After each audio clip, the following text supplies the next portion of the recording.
Hello, my friends. Recently, I had a great conversation with Soko from New York, the spiritual self development facilitator. We discussed a lot of themes which might be interesting for those who want to know more about spiritual awakening, how it happens, how to reprogram negative mindset, how to work out karma, about different practices which help to enlighten, scientific aspects of enlightenment, and so on. The conversation is long, but you can find time codes on the video and choose themes you would like to hear about. Sorry for the sound of my laptop, I optimized it as I could, but I decided to share this conversation anyway. So please watch and share your impressions in comments and enjoy. Welcome to the Soko podcast. Today we have Lisa Grail, who is a Kundalini teacher, music artist, and overall spiritual wellness educator. I found her while I was doing a Kundalini course, and I decided to reach out to her on Instagram, and she replied immediately. And I realized that we have the same name, Elizaveta, and she's also Russian. She's actually located in St. Petersburg right now for this podcast recording. And I was really excited to see how open she was about her struggles with mental health and also with how yoga helped her to kind of evolve into a spiritual being and to embody her soul. So I will allow her to explain her story more and how she got into Kundalini yoga and how she got into becoming a conscious creator for daily content on YouTube. You can add her, subscribe to her channel. And yes, so Lisa Grail, tell us more about yourself. Hello, I'm Lisa Grail. Thank you for having me today. Frankly speaking, I was trying to record some new talks on my YouTube as well, and maybe I manifested you for my help, because when the conversation is in dialogue, it's much more easier to have much more insights on the way. So I want to represent you to my audience as well, because I have a lot of beautiful yogis on my channel, and maybe they will be interested to find out some more information. Elizabeth, is living in New York City, and I'm very jealous because I love New York. She is a spiritual developer. I guess that I'm correct. If not, please correct me. And she is Hatha yoga teacher and a brilliant writer and podcast owner and healer. Yes, am I right? You are healing people as well. A Reiki healer or other type? I'm getting into more energetics and breath work. I think everything's connected after you get to a certain level. You see that everything is essentially energy and that even our thoughts are energy. So I guess you can go through all the labels, but I just like to say that I'm like a facilitator for wellness and all of those sorts of things. You make lives of people easier. Yes, the spiritual path easier. Yes, okay. Correct. And about your question, my name is Lisa Grail. Grail, of course, is not my real second name. I was born in Russia, in St. Petersburg, in late 80s. I'm almost 32 years old. I can believe it, and frankly speaking, it's very hard for me to speak about myself. Identifying me with some kind of profession or kind of role in society, because in recent 6 months I experienced some kind of things which we are going to talk about later, that I have never experienced before. And after these experiences, I can tell that I'm just Lisa personality or body that makes music or sings or teaches Kundalini yoga. I can say that something happens, something creates, something listens, talks, and develops. And this way is endless. That's why I can't put myself in some kind of frames which are very stable. I'm changing, and new information comes each day.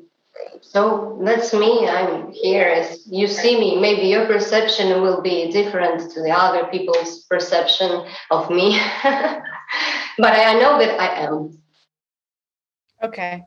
I like that explanation because people in America love to stick to titles like I'm this and this is my patent and I've studied here and this is my teacher and this is my guru, and I'm kind of like, yes, but like who's inside? Like what else, like what's the who is the person who journeyed through all of these different labels? And that's kind of how I see myself as well, which is interesting that rather than saying I'm this or that, I'd rather post the content and share the information or share the art and let that speak for me. And I see that you do the same. So how did you first awaken? Let's say that. It happens. I don't know what was the cause of this process and when it started, because I know that it's very prolonged in time process. But this shift appeared, I think, before New Year. Yes, it was like in the shop, right in the shop. To talk about this, I want to identify one thing from the other to understand that we are talking about the same things, because there are a lot of experience that current is penetrating all my body. I feel the energies, I see angels and so on. So it's rather different things. I'm talking exactly about what is called in Buddhism, in Hinduism, it's called enlightenment or Satori experiences, and you know about samadhi experiences. After this experience, I can state that this was much more like Satori, the first recognition of this separation from the perception of myself, like I'm personality or without ego being, the state of silence, which cannot be described. It was lasting about maybe 5 minutes first time, and I felt myself.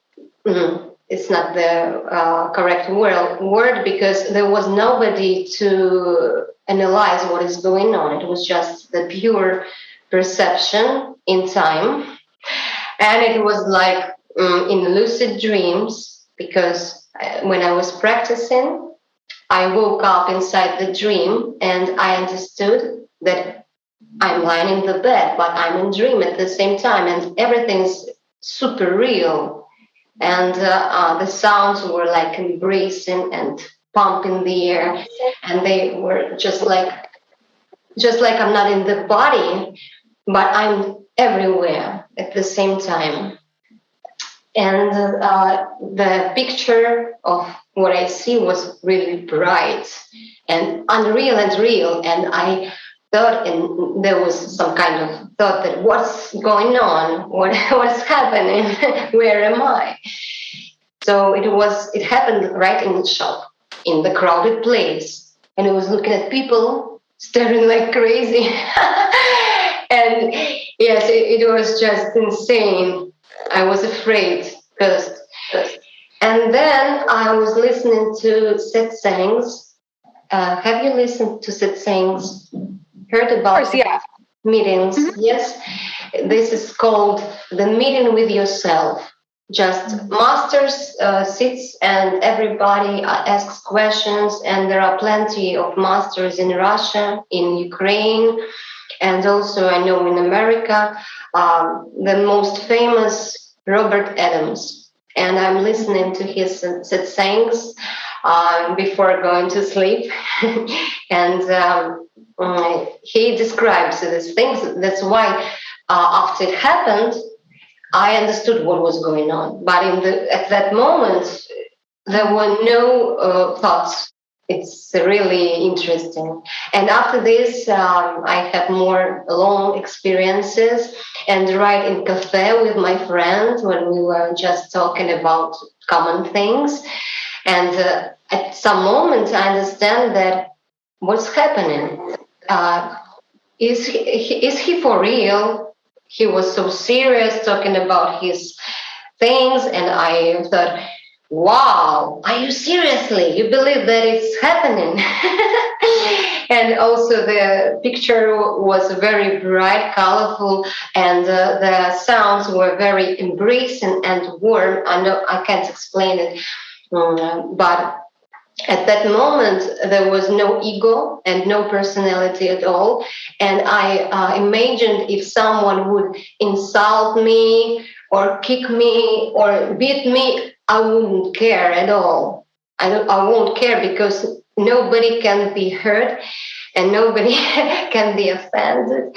So it's very, very cool feeling of freedom.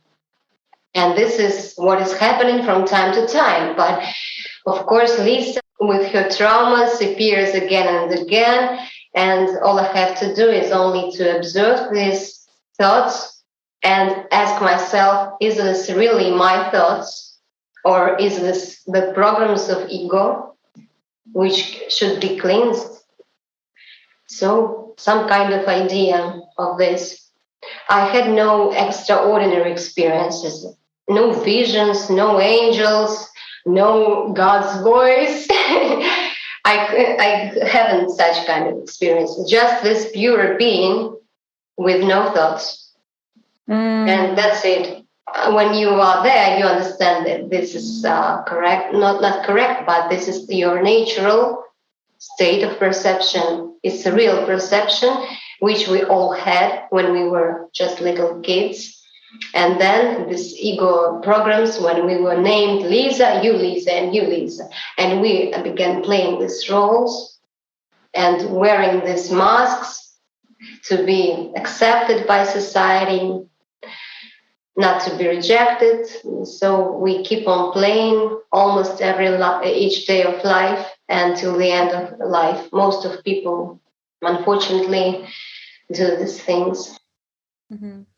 Yes, I've definitely had experiences like this, where essentially your consciousness goes to source consciousness, and you are detached from thought forms, emotions, and the physical body, and you just become essentially like a light, like a photon, like a light being. And my experience was actually like, I've had a lot of experiences like this, to be honest. Like when I was like 16, 17, like I would just be laying in bed and I would almost have like out of body experiences just through meditation. And I was like, there's something more. And then I would just continue to meditate. I had like little tarot cards. I was really investing myself in spiritual lectures online. And then just this summer, I had a deeper awakening. I don't know if you experienced something too with like COVID, but I experienced a complete dissolution of identity. And it was, for me, it was like freaky, but also relief, because I had this identity of like a perfectionist, overachiever, competitive, very, very masculine.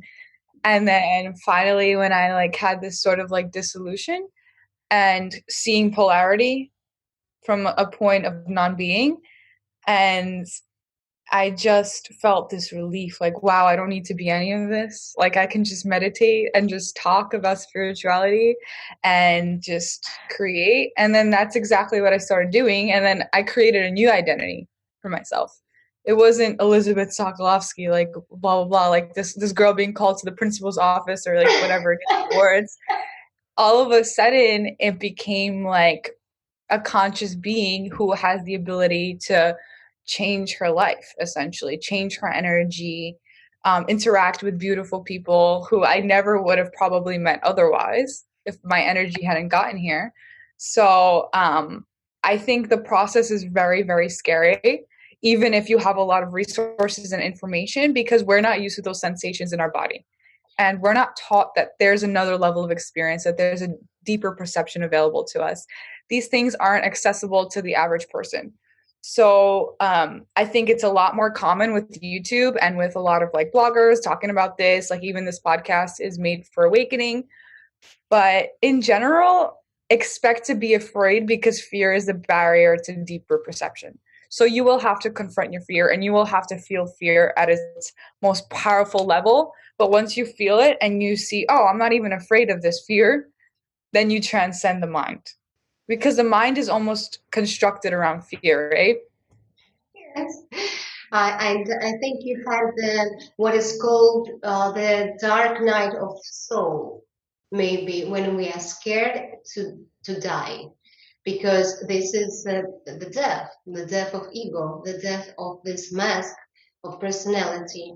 And of course, it's very scary. When I was practicing one technique, it's called sitting technique. Just you sit with your closed eyes about 2 hours without movement. And then after an hour of such sitting, I had the panic attack. I was nearly attacked by thoughts, where am I, who am I, and I will disappear right now. Mm-hmm. And that was a great panic. But I want to repeat this kind of technique because I think that I was near the gates to heaven. Sorry, I'm having a better connection, but I'm listening. Yes, the sitting technique, and then you experienced a lot of thoughts coming all at once, right? Yes, they appear and go away, appear and go away, and you just observing these thoughts, and they completely disappear, and you are in the silence, in emptiness. And in yoga, it's called shunya, complete, absolute Shunya. silence. Yes, Mm. and it's very scary. Yes, I've had this, but I learned how to see the silence as beautiful. I learned how to see the silence as the final goal, whereas for the agitated mind, silence is a scary place, right? And how did you learn to kind of live in silence, especially being in a loud city?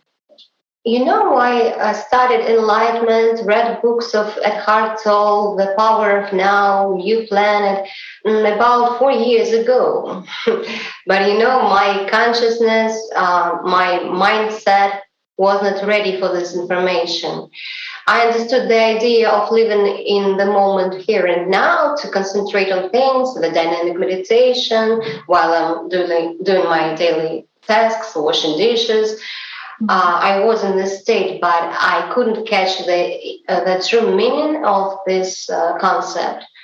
And after I started to listen to such things and concentrate with technique, attention on attention, do you know such technique? Mm-hmm. When you are just watching object, all your attention is on the object, but you have no judgments, no evaluations, you just watching, the pure watching of something.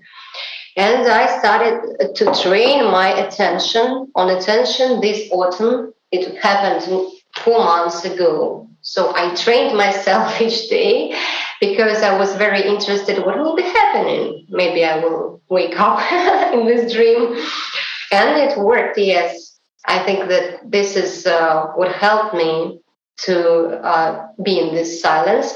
And now I train myself at each moment. If I have a dialogue with my friends, I just kind of looking at from the outside and pay attention that the hearing is just happening, the talking is just happening, that no one talks, it's just like words that are appearing from nowhere and going nowhere. So it's kind of state of observer or witness who is just watching that everything is here and now. And this silence follows me everywhere. Sometimes when I have many tasks, I forget to concentrate. I have many thoughts. It's like more organizational thoughts. And my mind is working hard. I cannot move myself in this space. But when I'm calm, when I'm at home, for example, I'm relaxed. And then it's easy for me to be high because it's a really high state. And some friends, I live with my music brother. We are writing music together. And sometimes I can look at one point and he asks me, "Is it all right? Are you okay?" Please. And I can sit in this silence, just watching for an hour maybe. For me, it's comfort. It's not boring. It's wonderful. It's very exciting. It's like you never see the world before, and that's it. So I'm training myself attention on attention, and it helps me. Of course, the Kundalini yoga meditations as well. Sometimes I have this expansion of my body feelings, but I guess that even more helps attention on attention. After my like kind of dissolution, I was very, very, very, very, I was living at a subtle state of thoughts. Still seeing my thoughts like, and I'm like, shit, this is really bad. Like, and then you start to see how negative the mind is. Yes. And yes, it's scary at first for like a few months. You're gonna be like, wow, I'm an awful person. I have so much shame, guilt, regret, etc. And these are all very normal things to be experiencing. I just want people to know, because no one talks about what the transitional state is to pure awareness. And the transitional state is going through all the bullshit that you learned and that's programmed in your mind, and you essentially start to see how negative you are, how you project on people based on your relationship with your parents, and how you relate to people and how much jealousy you have. And then essentially I started, the way that I processed those things was to say that wasn't me. That was a false identity. That wasn't the real me. I forgive myself and I can change this behavior. And then I went to an ashram to get my yoga certification. And then there I kind of learned transcendental meditation and this focusing on one point, but within the mind, and focusing on mantras and focusing. The same.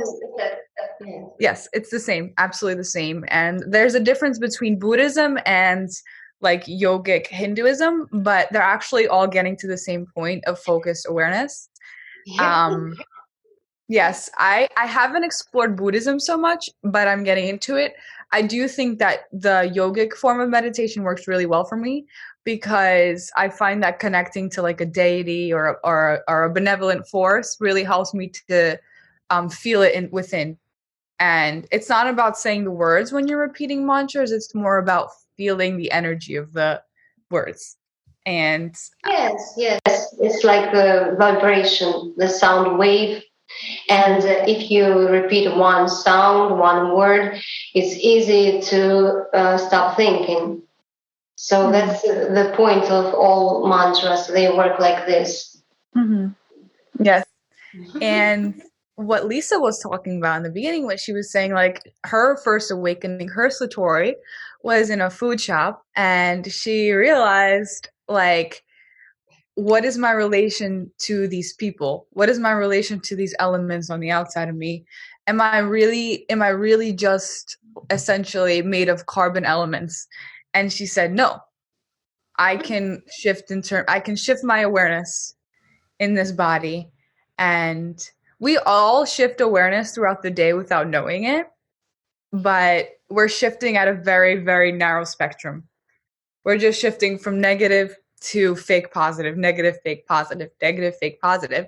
But once you get into mindfulness and yoga, you see that there's a whole nother spectrum on the other side of consciousness. And it's common only to kind of like yogis and even Russian Orthodox priests, because I was raised in Russian Orthodox religion. Those guys is doing the same thing that gurus are doing, right? They're repeating prayers daily, fasting, focusing on words. It's the same exact thing. And we reserve those kinds of states of consciousness for other people, saying, oh, this is not possible for me. But until you have that awakening, you're going to be lazy and attached to just the physical world and that narrow spectrum of emotions.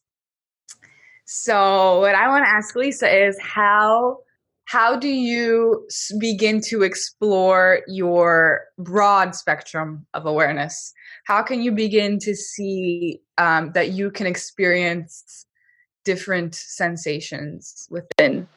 It's a very easy question. I unfortunately and luckily at the same time, I had severe depression about 3 years ago, and I've never been in such bottom before in this negativity.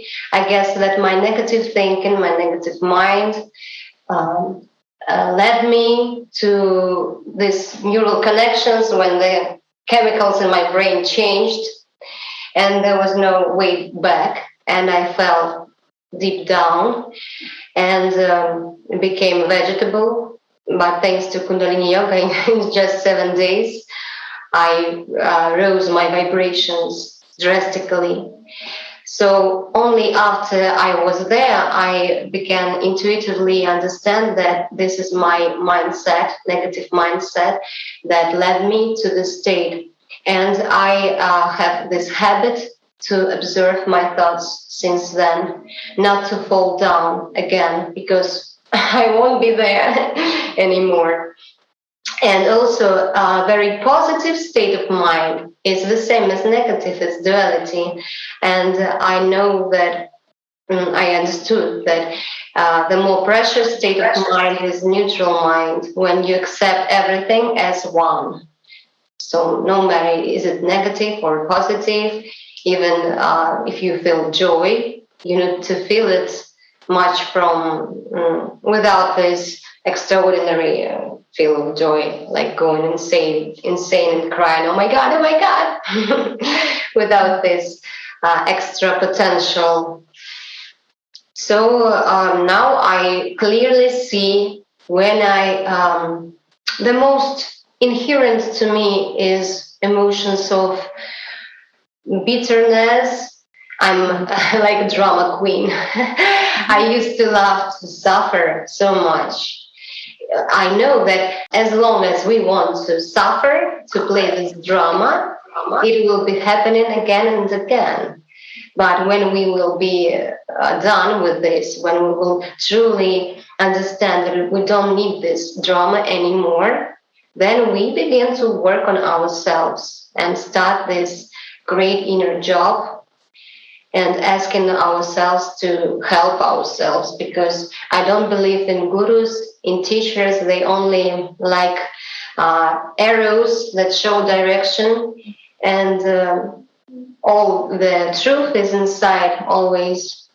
So in this understanding, I don't even believe in God, because for me, God, this is we, because we are not bodies, we are not personalities. Who we are with this global consciousness that states what is happening. So for me, I don't even believe in God. I know that I'm God, not Lisa, but me, real. When this body will die, I will return to this state of neutral mind without where it's just silence, and maybe there will be thought from somewhere that what was it? What was the dream about some kind of Lisa who is trying to do something and so on. So I don't remember what was the question, but This tends to happen on my podcast. We're like, ooh, we go up in that direction. But I think that's why it's beautiful. I think that's what the world needs, because every time I have these like very material questions, they end up becoming completely abstract, and that's great, because that's also necessary. You know, you cannot just live with these concrete definitions.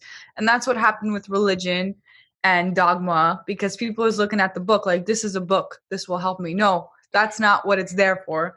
It's there for to go inside of you vibrationally and at the subtle mental wavelength. Of course, I wouldn't understand this 3 years ago. Don't get me wrong. Like, I was never like this. I was living in a completely egotistical world. I was in fashion school. I was like trying to like be at the top as an advertising person, because I thought that's what success meant. I really did, you know, with all of the shows and movies and all of these songs and things. And then I started to write poetry around like junior year of college, and actually I published my book, but that we'll save that for the end. I started to write poetry. Yes. The hard things, yes, it's called. The Heart Thinks, yes, The Heart Thinks, yes. And it's all about my journey to heart awakening. So how I followed my intuitive downloads to awaken to a deeper level of beingness. It's very abstract, so I don't expect a lot of people to buy it, but the people who do will be like, this girl knows. And I started writing that book just as I was awakening, but I had no clue what I was saying. It was like my fingers were typing it, but I wasn't registering it. Because if I was registering it, I would not be doing those things. So I saw it as a form of self-preservation. Like my ego is like needed to be alive to function in that society. But then eventually I was like, I don't need to be a part of this society if I don't want. And then I just stepped into the other intuitive side of like the poetry and the feminine. And I definitely also don't believe in God as like a figurehead or a person, obviously not a person. But I do believe in like angels and light beings. And I just read Autobiography of a Yogi by Yogananda. And his explanations, like the yoga of India, actually does certain enlightened beings did experience deities from the astral realm and what we would call angels in the Christian religion. And there are light beings working for the benefit of the planet. And there are essentially entities guiding us to higher consciousness. I do 100% believe that because I felt guided my whole life. Like, I've been through some like pretty negative shit, and there was never a time where I was like, this is your fate. There was never a time I had that in my heart. I was like, this is a false reality. This will all end. And ironically, at age 23, I knew that at age 23, everything was going to end. And it did. It was just like a wiped slate. And then I knew that all of these messages I had been getting my whole life was from essentially the angelic realm or the astral realm, and just all of the books I was guided to read on consciousness. Like I would find books on the ground type of thing. I would find books. Yes, I would find books on consciousness and all of these things on the ground. And I'd walk into stores and my hands would be called to a book. And you know, I just listened to that part of me. And then when people were like, you're doing something wrong or trying to have power over me, I was like, okay, you can have power over me, but just wait. I was like, just wait until no one can have power over me. So I kind of waited out my period. You know, it's hard being young and people always wanting to have power over you, especially as a child. I'm sure you've had that experience. People always being like, you're a kid. What do you know? What do you know? And it's like, I know way more than you know because you're suffering, you know?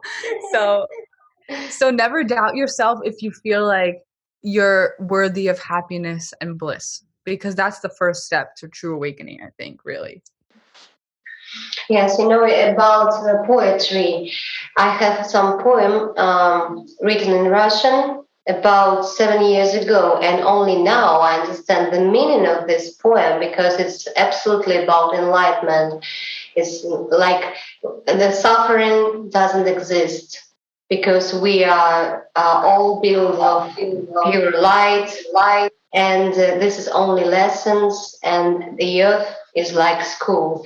Because I also believe in some kind of high vibrational essences like angels and guiders, because frankly speaking, human beings is just 50% animals, and we see it around, so it's normal.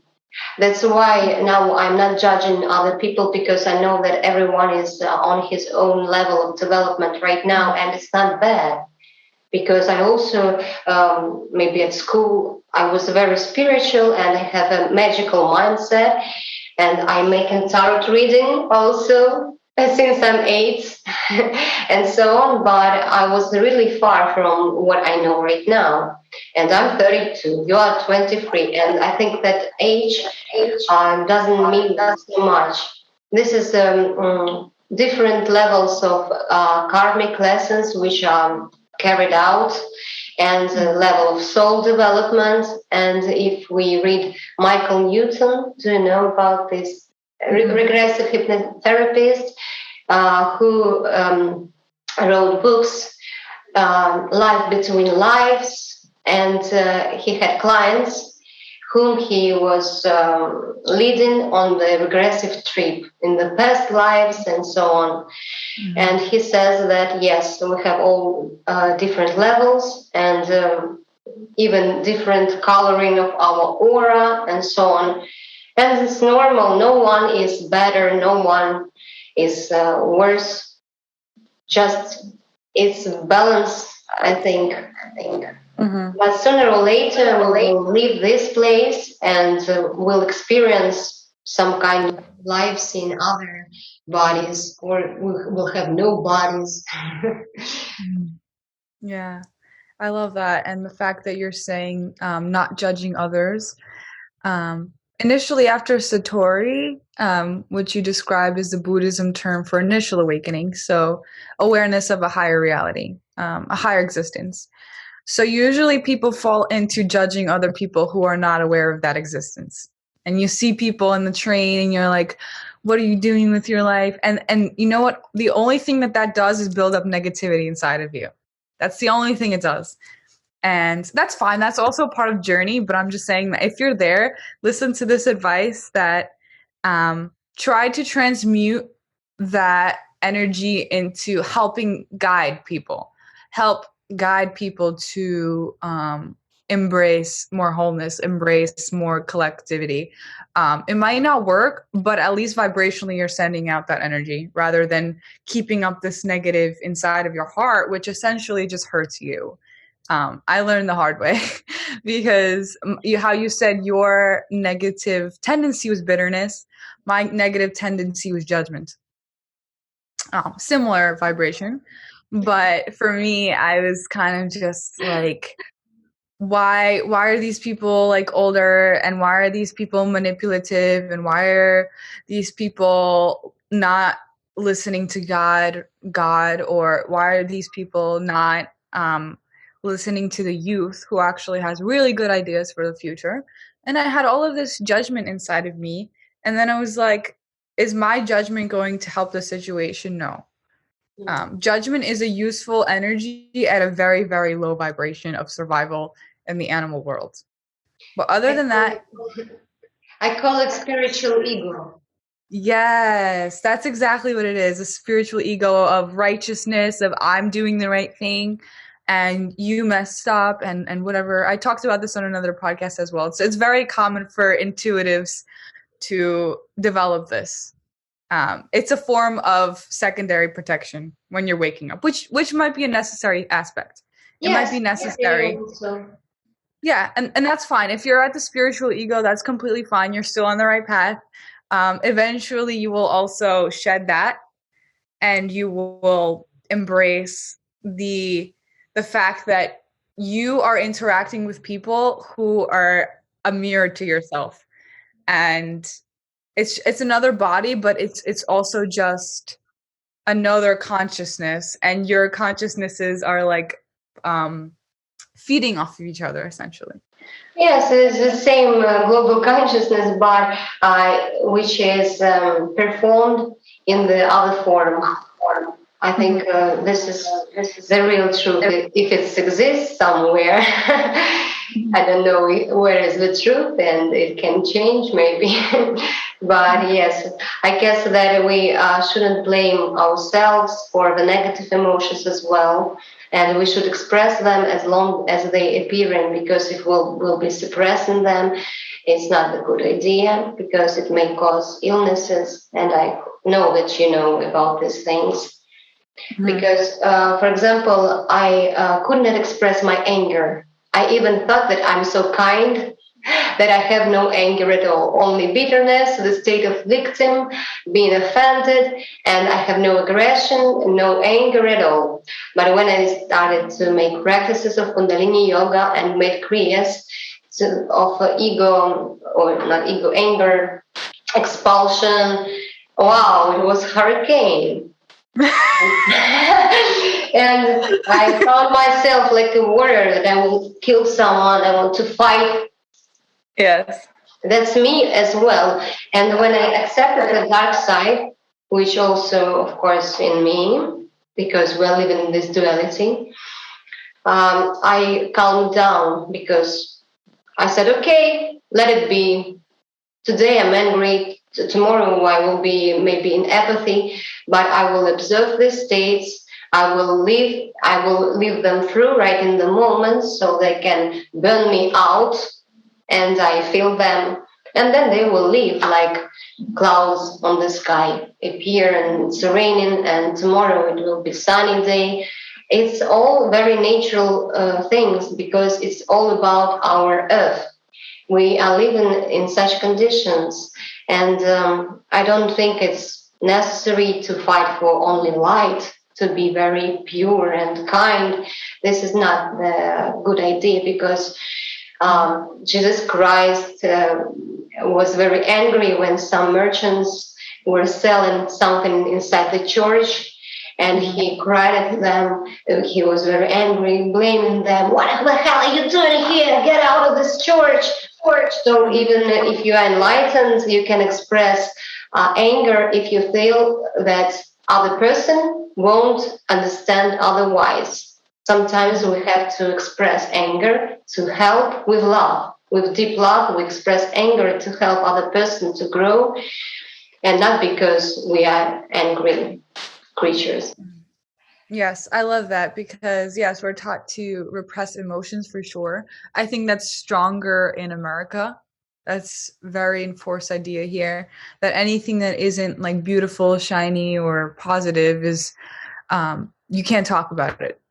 You can't even confront it in your mind. That's where the conditioning and like essentially brainwash comes in, because you can't be so deluded as to your nature um, that you can't even see reality. That's the truth. When you don't see those things in yourself, you have a blockage in your perception when you're observing reality.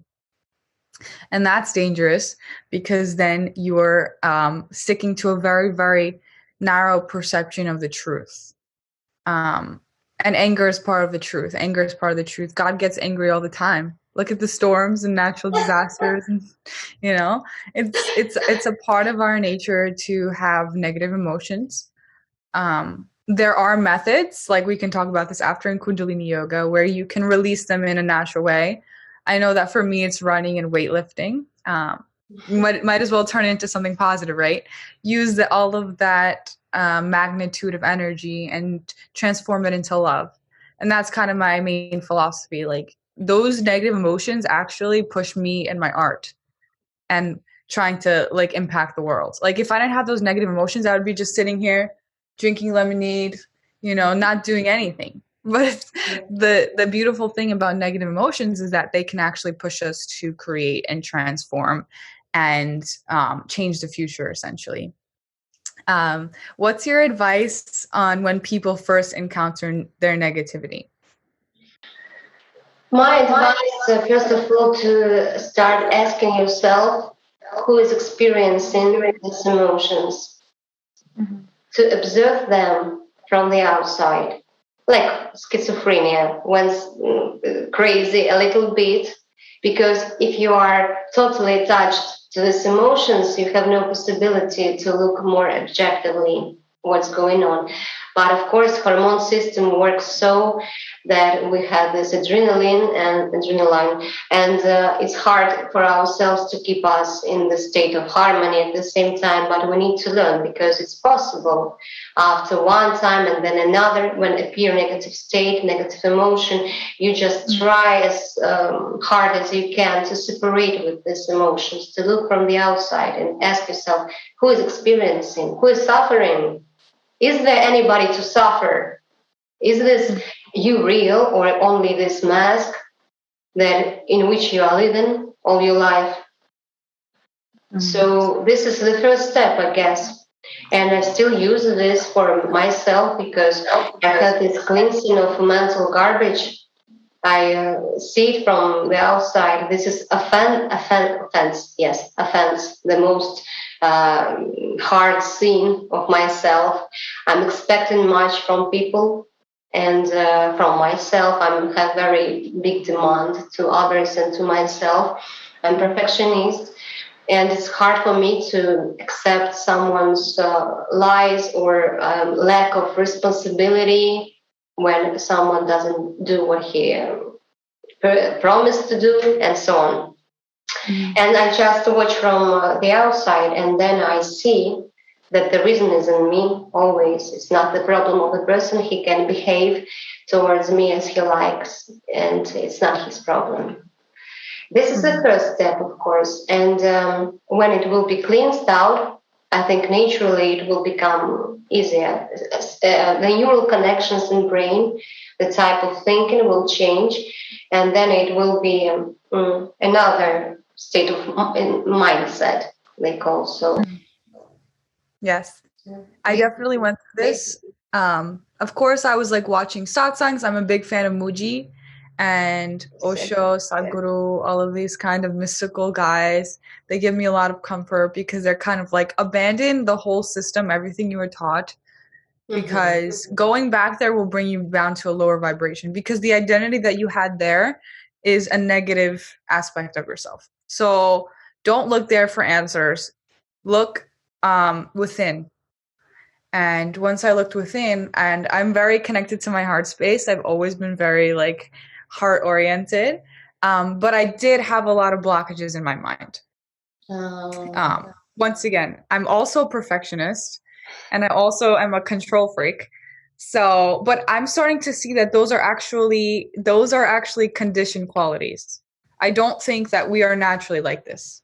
I think that at a natural state, we're accepting and we flow.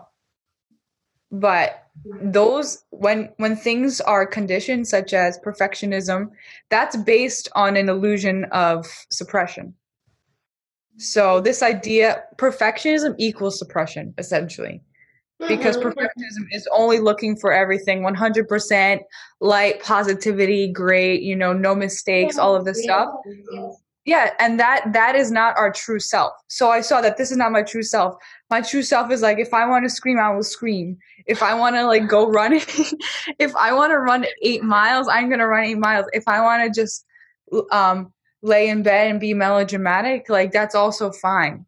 I don't have to be 9 to 5 on a schedule doing planner and all of this stuff. But it was very difficult for me to step out of the systematic routine.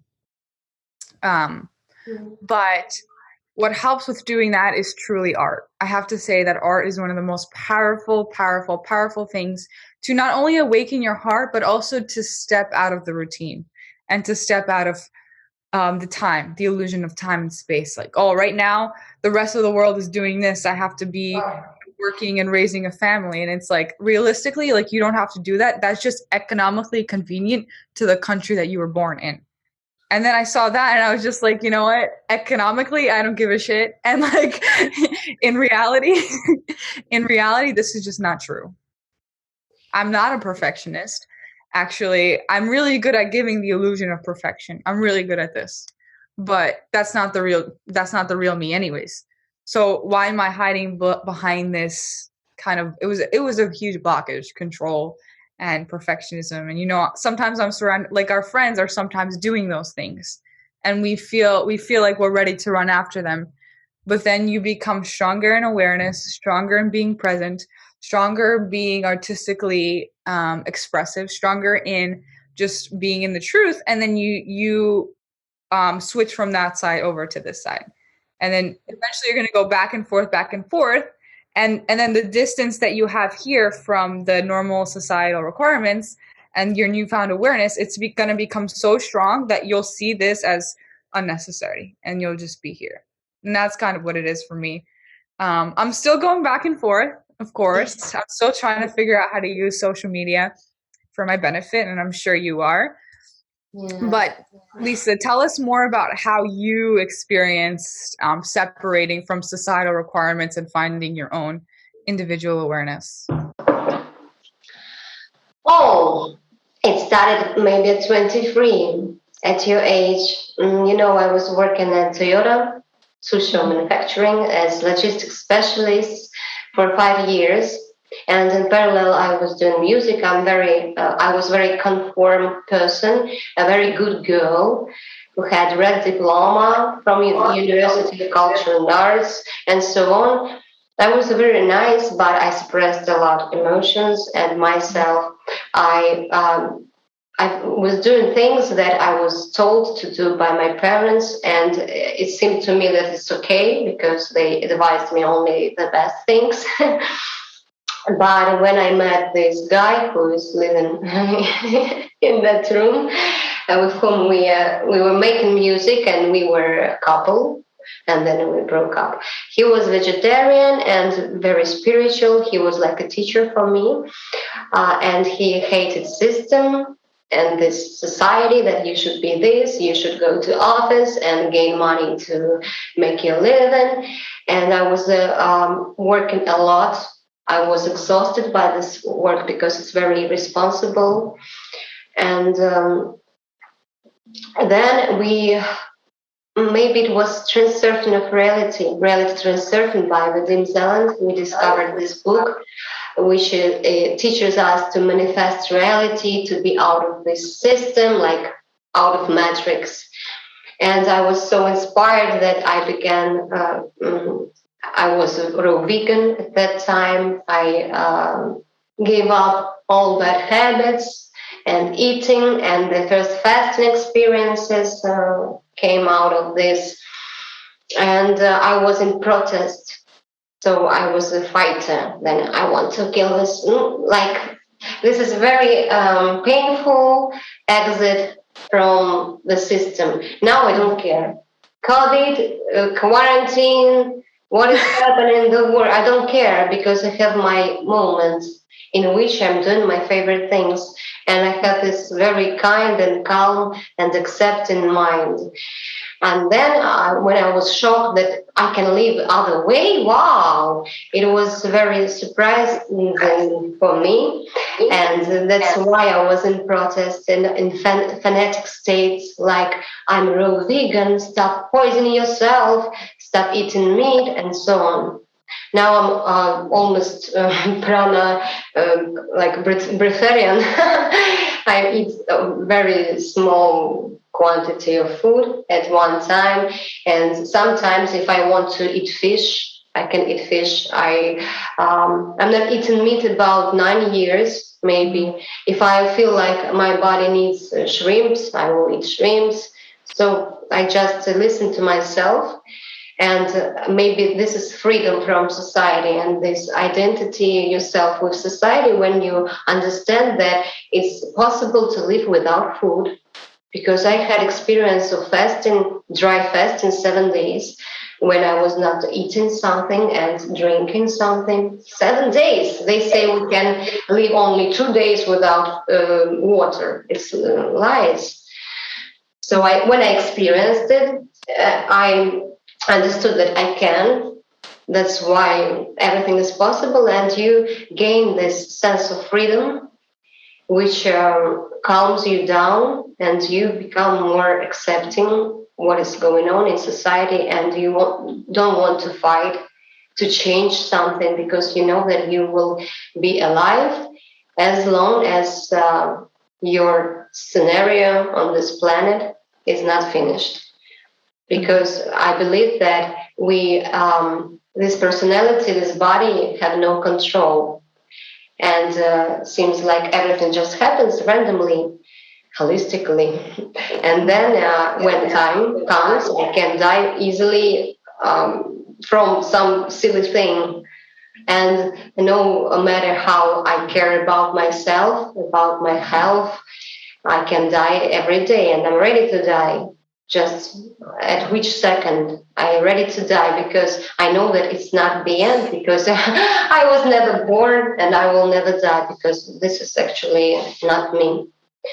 And that's how I went from this system, and I gained freedom, individuality, individual part of me. Yes, I have some expressions, some habits, but people around say that I'm very different. And each day I'm different. They can't understand me. Maybe someone thinks that I'm insane, maybe, but I don't mind. It's their opinion. Someone maybe thinks that I'm very aggressive and even brutal. Yes, they say that I need to be more feminine or some kind of this. But this is also me. I don't want to change myself. So I Yeah. think that I'm free of judgments of other people because I trust myself. I trust who am I, what I know, what the way was behind, and what is. So I am very open-minded, I think, and this is my identification. I'm different. I like that. For so long, I mean, I did classical ballet, typical Russian, but that is the worst of the worst for a perfectionist, you know?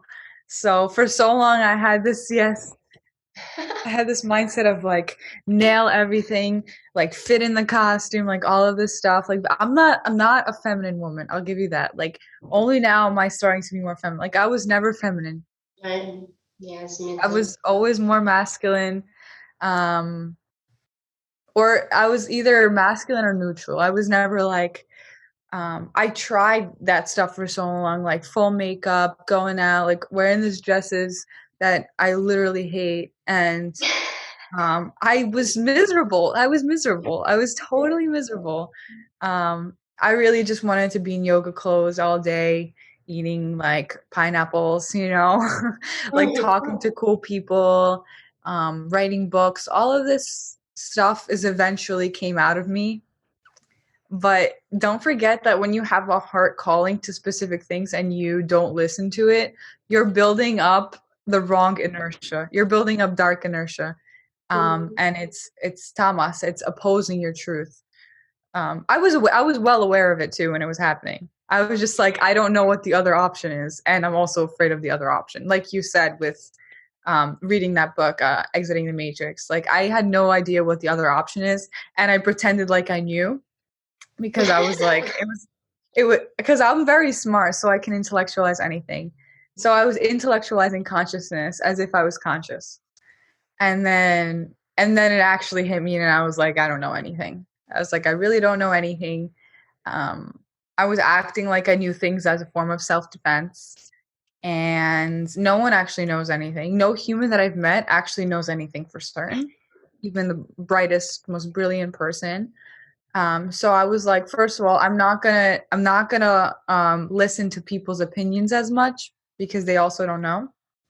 But I'm also not gonna listen to my mind as much because it also doesn't know. So so it was like, so what actually knows my heart? And that sounds very cliche, like, oh, whatever, you know.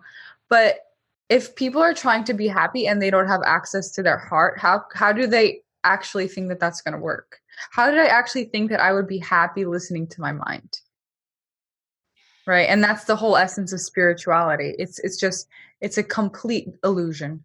This idea that if you listen to the expectations in your mind, which for you is being a good girl and having a victim mentality, and the same for me and ballet and having high grades, did I really think that if I was going to follow that I would be happy? Yes. And that was the unconsciousness speaking. Everybody goes through this phase.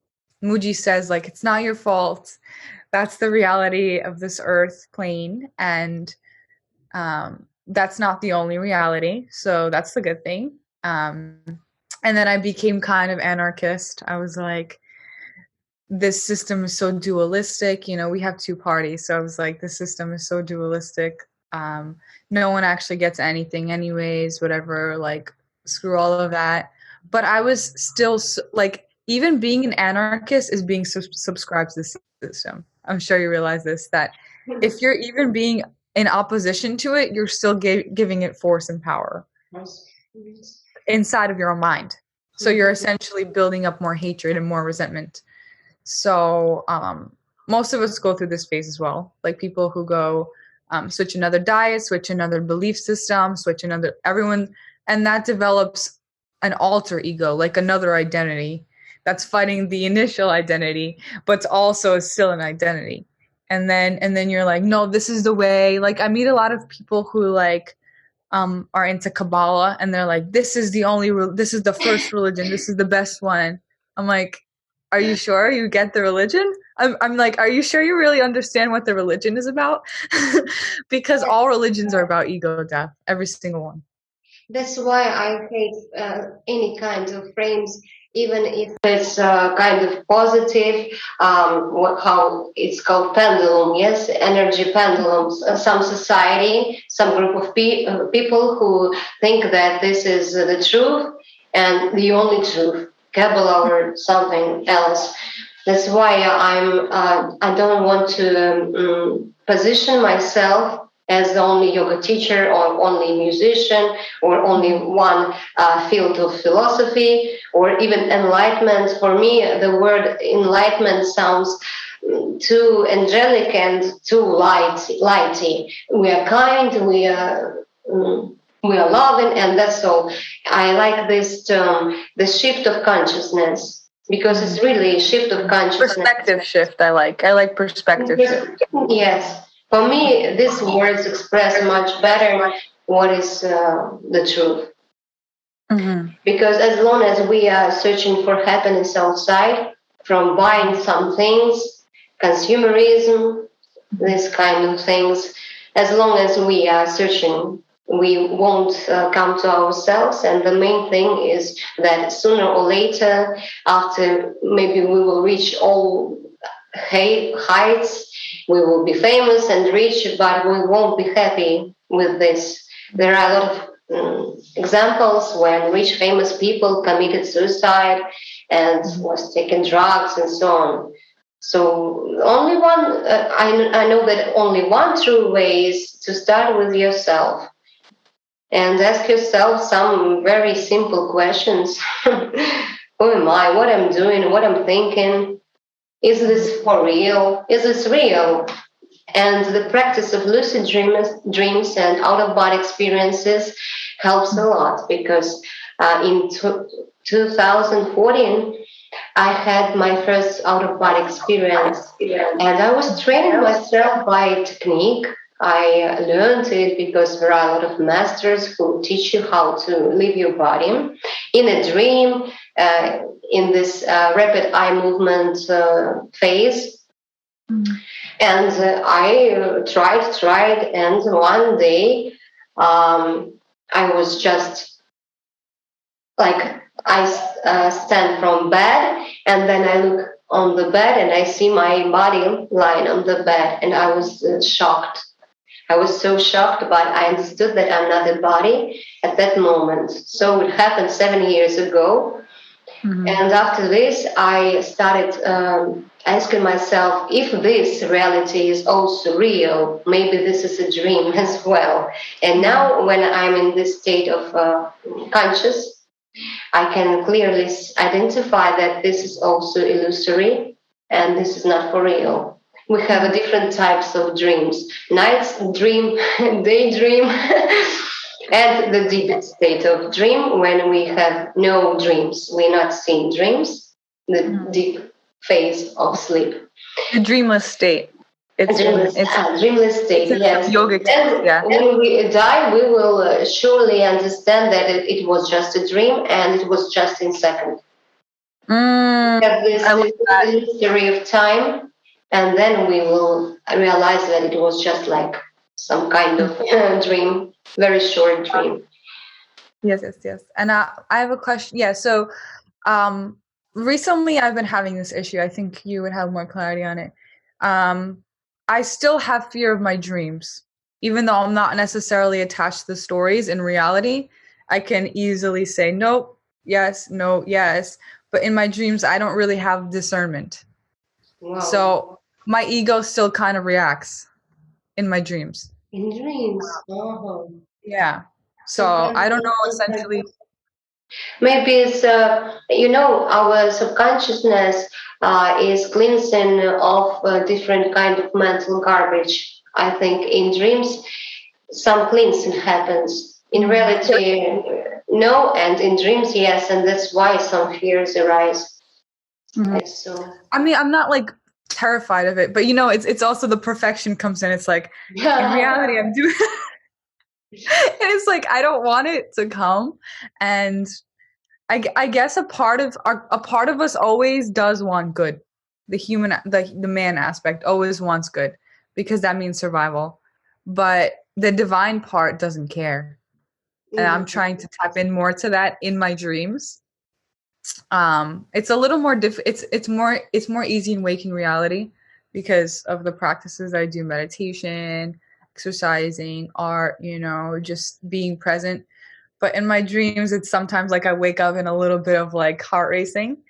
I do think it's very natural, though. I think a lot of people experience anxiety upon waking up. Oh, yeah. Maybe the blood. I want to talk about this a lot because this is something that's really serious for me.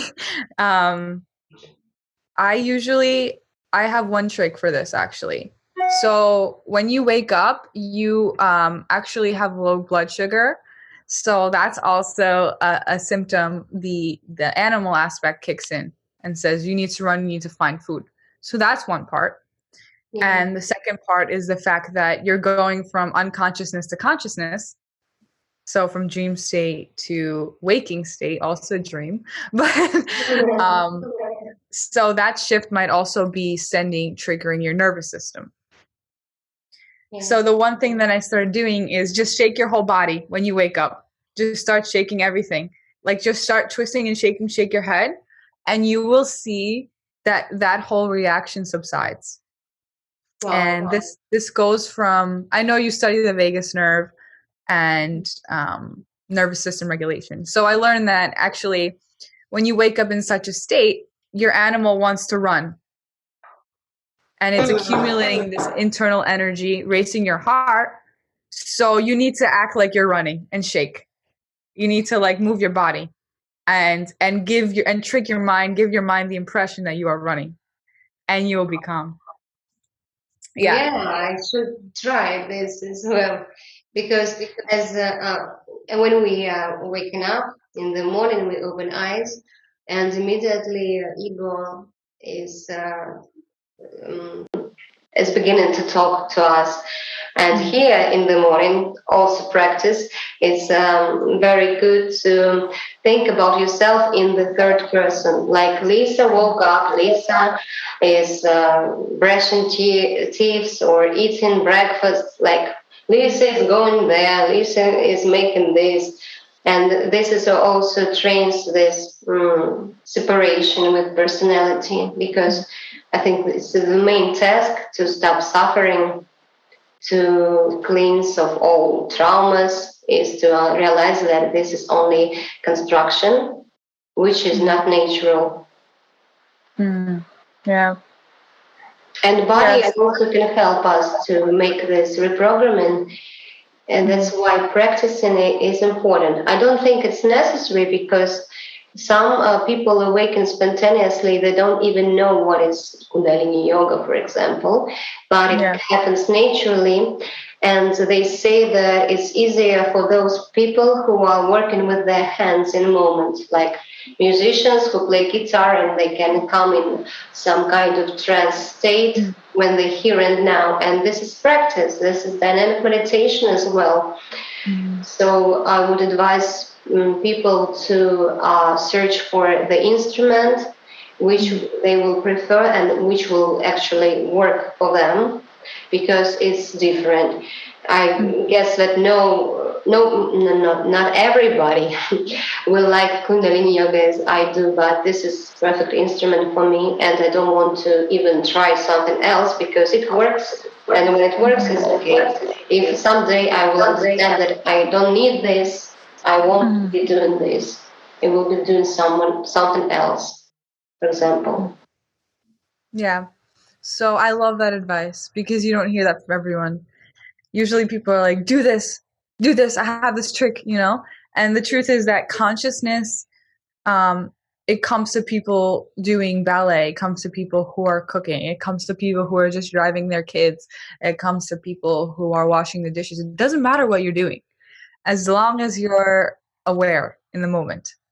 And it can be yoga. I think yoga is just, the thing with yoga is that it's specifically designed to release tension from the muscles.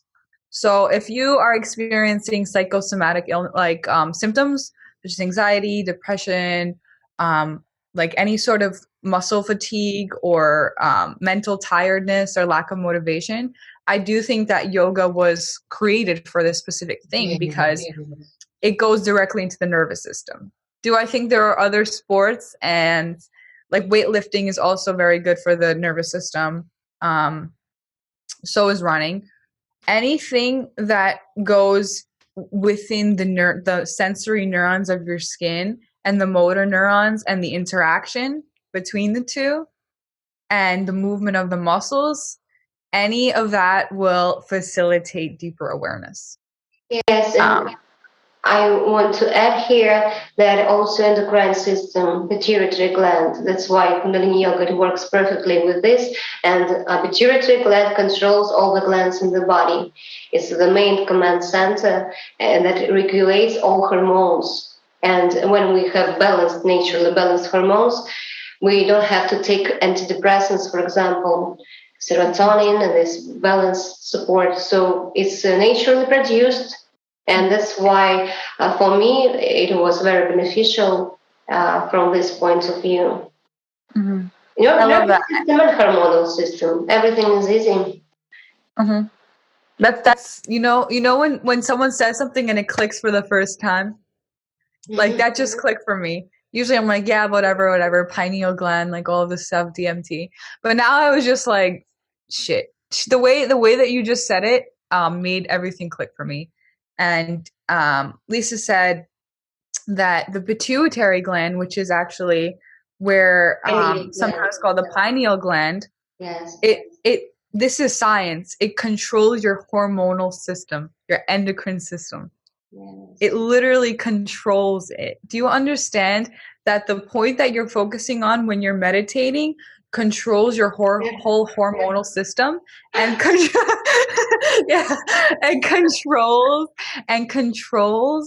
the messaging interlay system of your body. So that just clicked for me because I had a little disconnection there. I tend to not believe people online who talk about spirituality on like Instagram and stuff because I feel like it's like some of those connections are pretty like not legitimate. But when I see the science, I believe it. So the one thing that clicked for me was Peter Levine's and Neil. What's his name? Oh, Bessel van der Kolk. He wrote the book. You should read this. The Body Keeps a Score. It's all about healing psychiatric symptoms, PTSD, post-traumatic stress disorder, with yoga, art, cognitive behavioral therapy, which is Kundalini yoga, essentially. It's going back and changing your thinking patterns. Yeah. And I don't think that our psychiatric system is as evolved as these yoga systems. It's really eerie because I knew that I know that if we had Kundalini doctors instead of this like branch of psychiatrics and whatnot, if we had people educated in Kundalini and those exercises, the world would look very different. I guess that at one point of the development, the psychology works perfectly. But when you understand that this is only a work with personality, with the role, with actor, it doesn't work. When you are going deeper, you need another instrument to help yourself to feel, to connect with your inner self. That's why I think psychology is also good, and there are various fields. And there are healers, Reiki healers, which works good if you believe as well. I was healed once, and it was great. It works because I believe. I know that I healed maybe myself, but the fact is that when science tries to explain these things, they are really like, how can I say? They cannot explain, obviously. Maybe from the point of view of quantum physics only. And in Russia we have such great master. His name is Salamat Sarsikenov. He is a neurophysiologist, and he is an enlightened person as well. And he had severe cancer and was nearly dead. But then he made this shift quantum shift of perception and healed himself. And then he became a scientist and was investigated this field, how brain works when this shift happens. How works our frontal lobes, hypothalamus, and all parts of mind to make enlightenment not mythical, somehow religious matter, but the scientific one, because it's much more modern than gurus who are talking with some kind of symbolic language, because modern people want to understand concrete facts, and science can help. Hope Salamat Sirsikenov will make some kind of revolution. I like to watch his videos because he's really smart. He's like a vocabulary. Wow. Yeah. I mean, I definitely believe that neuroscience is almost at the precipice of reaching enlightenment. I think that neuroscience is getting there. I think that some aspects of it are there. It's just not ready to be accepted by the public. Like you said, there's so many studies. I've read a lot of journals, a lot of books about the default mode network and the prefrontal cortex and executive functioning and how that's actually the evolution of the human species. And when we're able to, awareness is located here. It's located here. And the connection between the right brain and the left brain is supposed to be what facilitates that awakening experience. Mm-hmm. And that's when you connect the analytical side with the abstract side. That's how I understood it in scientific terms when I was like looking through all the scholarly articles, like, please explain this, like, shaman awakening, all of this stuff. And I saw that it's a very common experience. It's actually really common for people to have Kundalini awakenings. You said, right, sometimes people have it spontaneously, like they just have a spiral going up their back and culminating in the crown chakra. When I had that, I was doing the Kundalini pranayama. I was doing like lion's breath and all those things. I was intuitively called to do it because that's the only thing that would help me at that point. It really was. And then eventually it was like, boom, everything shattered. And then ever since that, I've been like clearing out essentially the darkness and the trauma and the false perceptions. And what I want to say to people, and this is really important to me, is that it's actually not bad or sad or scary. It's beautiful. It's truly beautiful to see yourself becoming yourself. It's scary maybe for a month or two, but then you start to see that you're only afraid because you were conditioned to be afraid. Yes. Yes. And I do think that therapy is great for extracting stories and extracting the stories that you have in your mind about life and the world and people and your past. I do think that it's up to you to turn all of that into something new. And that's what someone can't help you do. Someone cannot help you to form your new perspective. And I would hope that they can't, because that would be another form of conditioning. So that is where we need spiritual guidance. And that's where we need Kundalini yoga. And that's where people need gurus and masters, because the system is not equipped to deal with a new perspective just yet. Maybe in 50 years, with all of this type of content and teachers and whatever. But right now, it's not essentially equipped to manage that. There are a lot of, when you reach a certain perception, you're attracted to different things. So follow your intuitive calls. If you're awakening and you don't feel like you resonate with any of the old information, trust me, and sometimes it will happen in magical ways. You will be drawn to the people and the things and the books that make sense to your journey. And that is what will keep you going and keep you sure of the truth. I know that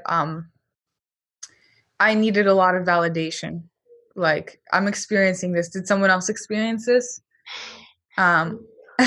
Essentially, I had to let go of that because I knew that my experience is unique.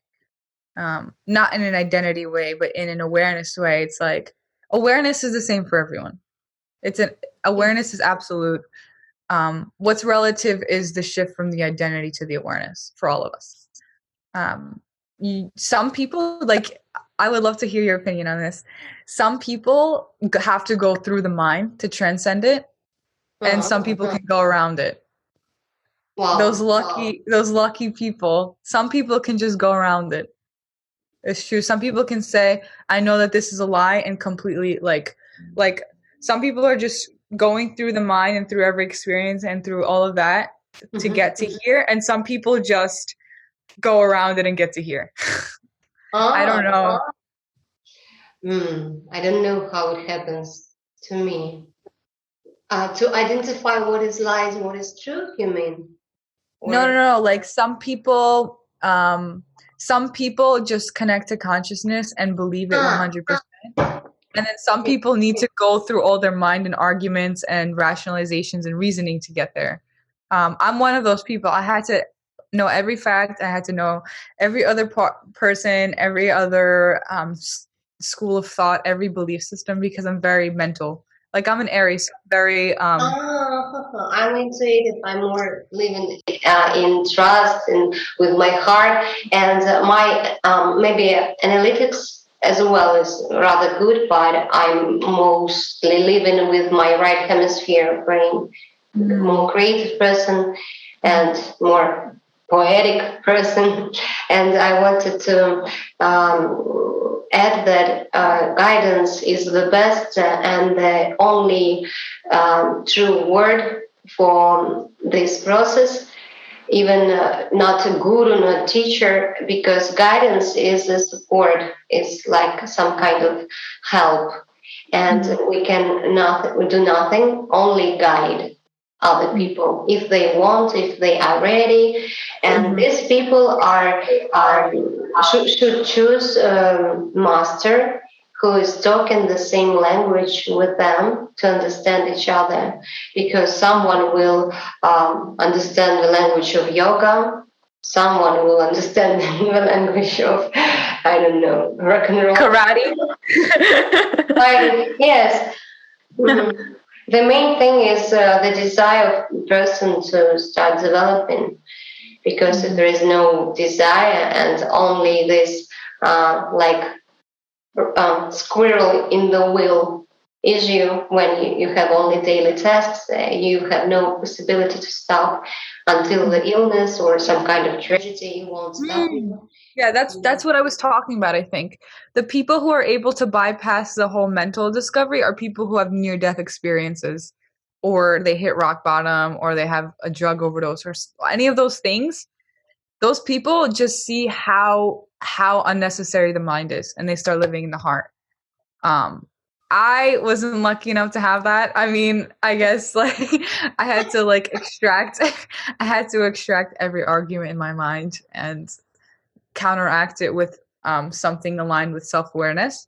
That journey is also beautiful. It's also because when you do get to that level of no thought, you're sure of it. You're 100% sure of it.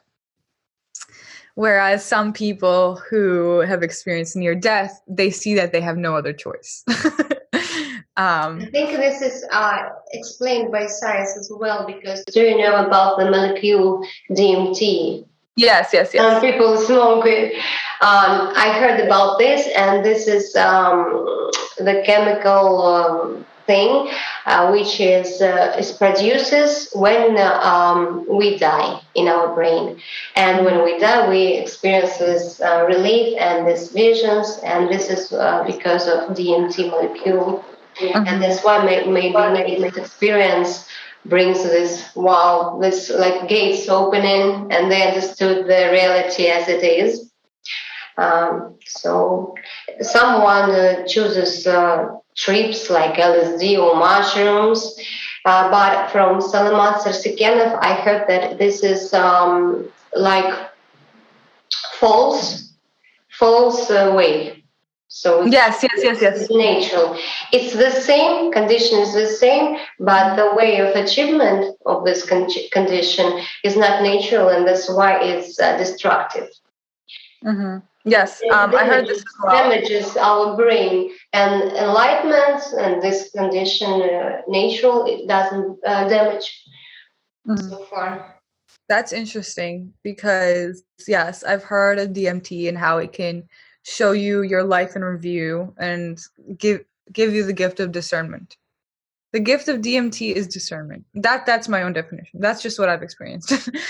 But right now, and I think that there's like collective energy of awakening.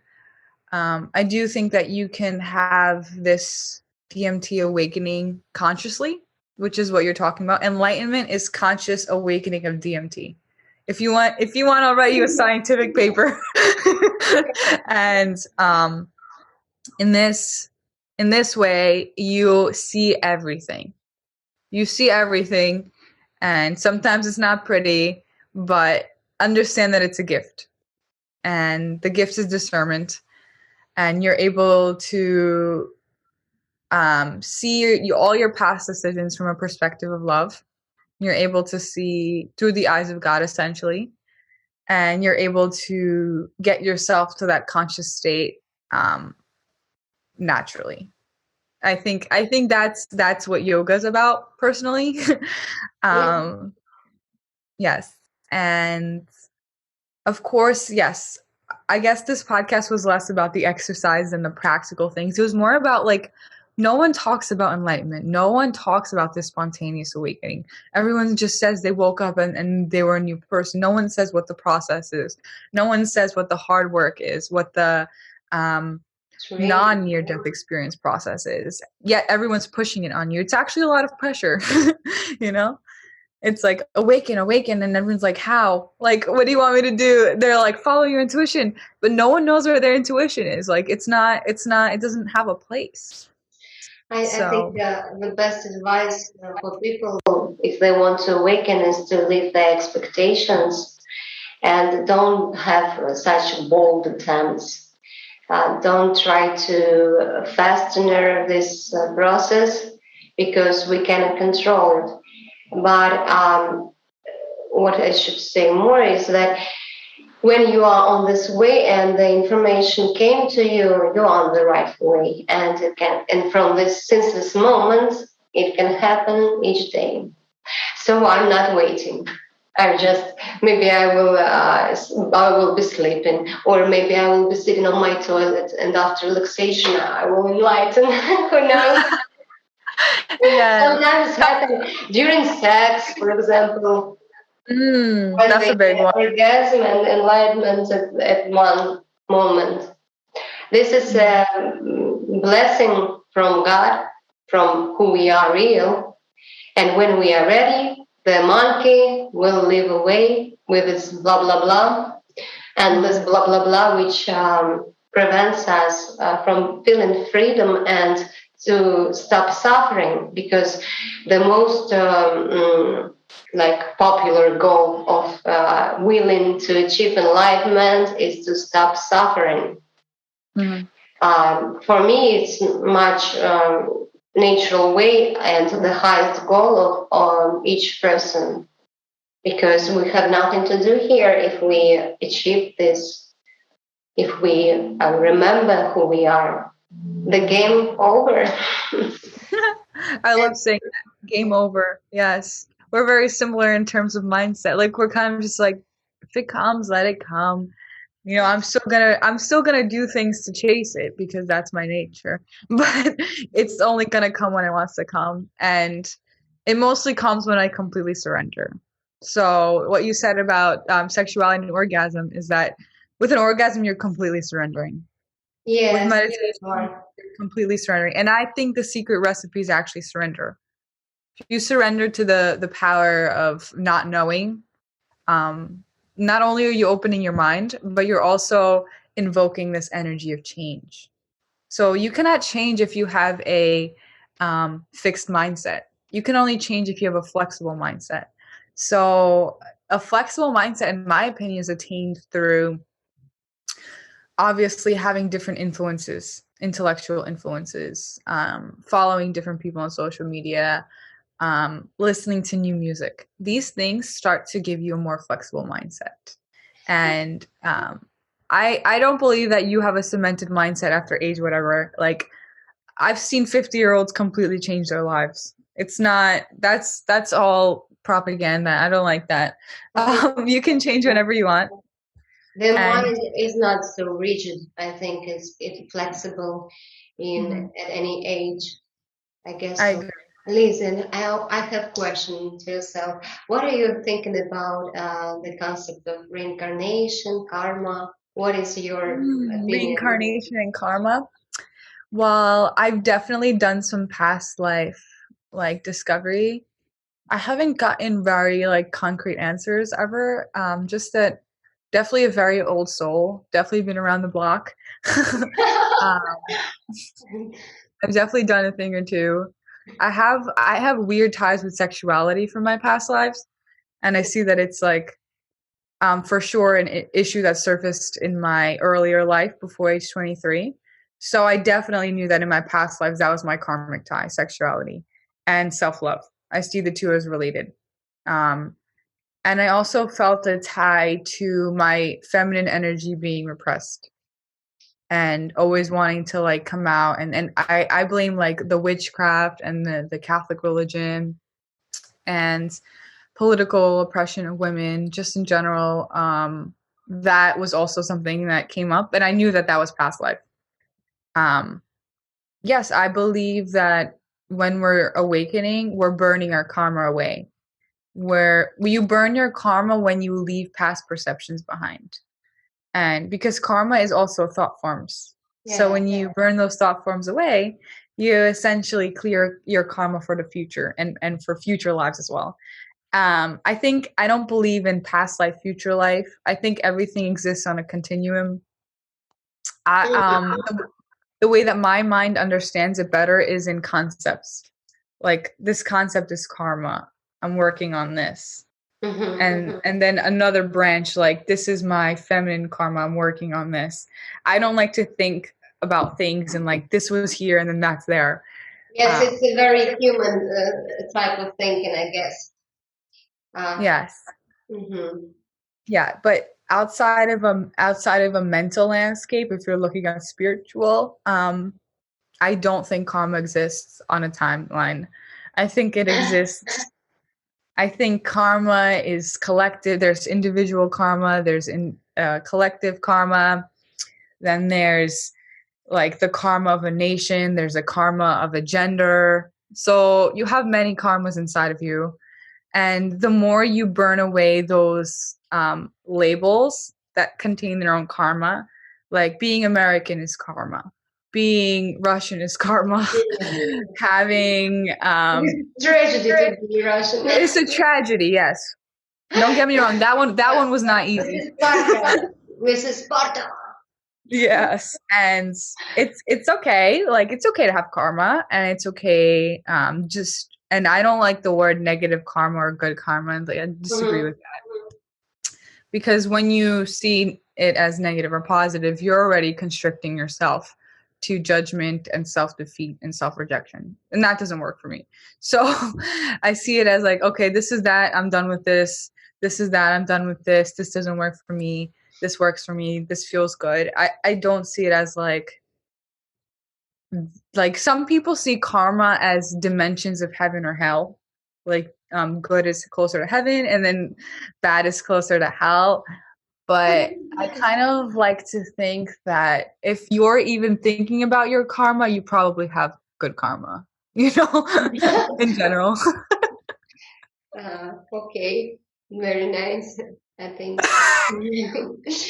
I guess that the wheel of Sansara really exists because game is over after we awaken. There is no sense to continue.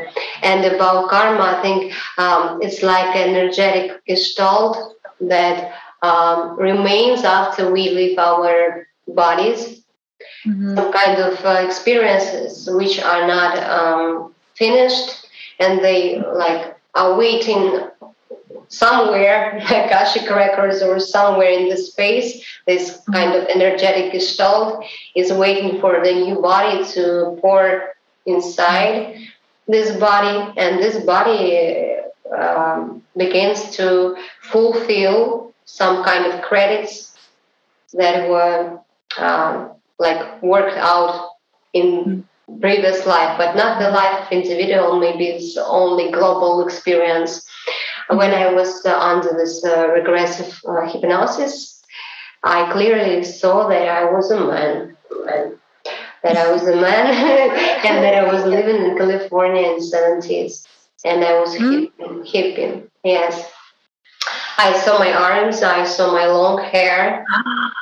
Yeah. And I think maybe it's possible I have these memories and sometimes in my dreams I see them as well. And this is very weird dreams because usually we perceive dreams from the point of view of this personality, Lisa. And there I understood that I'm man and I saw my hands and so on. So I do believe in reincarnation. Also, Jan Stevenson researched this issue a lot and he was traveling all over the world and collecting stories of little children who remember their past lives. Before the age of 5, they can remember, and then they forgot after the personality, new personality is attached to them. So he stated all this, let's say, maybe not improvements, but some kind of clues to what is happening really.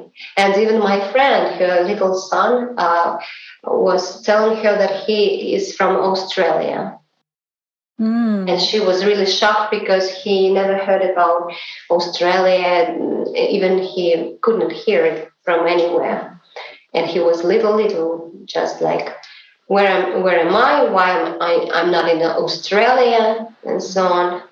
So I think this karma exists, and after this we have other types of experiences, like quest. Yes. Yeah, I do think that I was a man in another lifetime, probably. And that's probably why I have to deal with the feminine side now and the sexuality side. Yeah, it's the same thing. And sorry if I interrupted you, but I had no willing to not to be women, but I'm not concentrated on the children issue, family issue, getting married. I don't want this. I want to love, yes, and maybe have. I want to have some relationships, but I'm not afraid never have a child.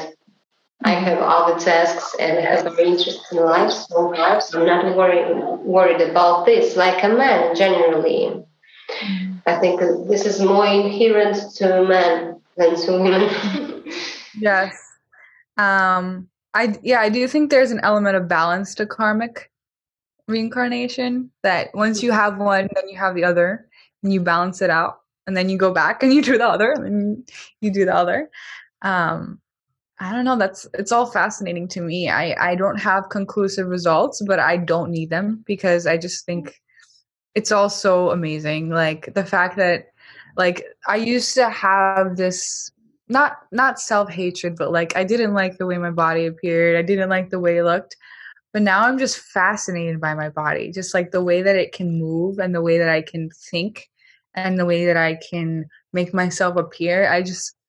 I'm so fascinated about it. I do think I'm still angry at people who made me feel otherwise. I think that's something that I have to work through. But I am more and more fascinated with like the fact that you have skin and it absorbs water and that these things move and like your head, did you know that your nervous system moves at 268 miles per second? Whoa. It's faster. It's not the speed of light, but essentially your nervous system is very, very fast. And these are things that we're not even listening to or looking at. So the more you can get into I know you do a lot of work like this too, like into the organs, and specific organs actually store specific emotions. Like I know that the liver is actually pain and grief. So that's why alcoholics drink alcohol. It's due to grief and pain.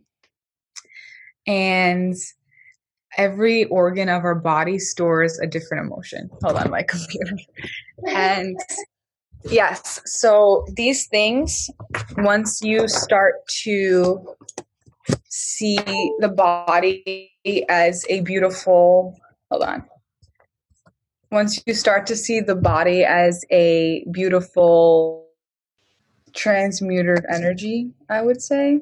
If you see the body as a transmuted energy, and I don't know, I'm honestly like speechless because every day I'm fascinated. Like I learn something else about the body or the mind or the connection, and I'm not out there anymore. Like you said, like you don't care what's happening with COVID and quarantine. Like I don't care because I'm so inside of my body. Like just feeling in asanas, yoga poses, I feel like a continuation of energy. I no longer feel like my body ends here or my soul ends here. I feel like a continuum of energy. And yeah, I don't know if this kind of, maybe we're just really out there, Lisa, but I do think there are a lot of people who are more awake than they give the appearance of, because once again it's kind of looked down upon. It's not socially acceptable yet. Do you have any last words of advice for people who are just starting out yoga or starting out the inner quest? And maybe only one advice. Um, One moment. For me, it's so simple. Not to be afraid to ask questions, not to think what other people will think, not to be afraid of death because it doesn't exist, not to be afraid, not to be afraid of not achieving something in this life, but because it doesn't matter actually. No success, no achievements, no big money, they are not the point of happiness. And choose your own practice, which you will choose with your heart, because you need to try different kinds of practices. And when you will realize that you're not only body, not only personality, you will become free. Okay, that was a beautiful episode. It's almost 2 hours long. I feel like we could just talk all day probably, and that's why I love these kind of episodes, because you really see what spiritual people are talking about, the kinds of conversations you wish to have with your close friends and family, and with you wish to see on the TV. And the truth is that you can have all of those things if you create that energy around yourself. And this is a segue into creating the energy around yourself and vibrating with the same similar people, similar interests. I wish that it was more socially acceptable to hear more content on awakening, but then again, that would be counterintuitive to the way everything's set up.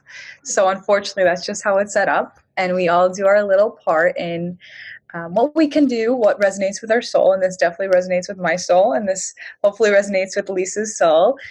She's been such a great guest on here, definitely bringing in like cool, grounded energy. I haven't had any foreign people really on the podcast, so this is like the start of a new branch of communication, which is beautiful. Hopefully we'll do more content. Maybe we can do like an Instagram series with people on the nervous system, on the vagus nerve, or on Kundalini yoga. I would love to do that. Thank you so much for being here. Thank you for having me. I will come to New York to meet you personally. One day, I believe so. If I win green card, I will surely come to New York first. If I'm still here, I'll meet you. Okay, have a good one, Lisa.